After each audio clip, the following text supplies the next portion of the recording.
Hi, it's Phil Mader from UPC, the makers of Maagkit at-a-glance kitting for small piece parts and hardware.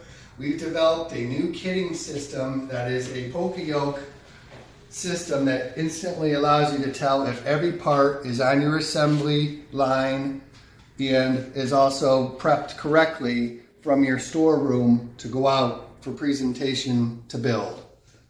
So you can clearly see if a part is missing.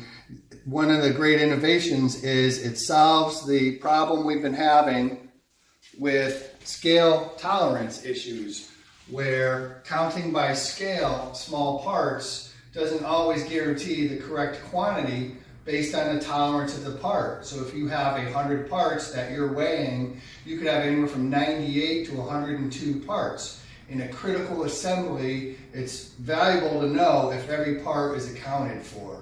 So again, this is Phil Mader from UPC, the makers of Maagkit, introducing a brand new kitting solution for small parts and hardware.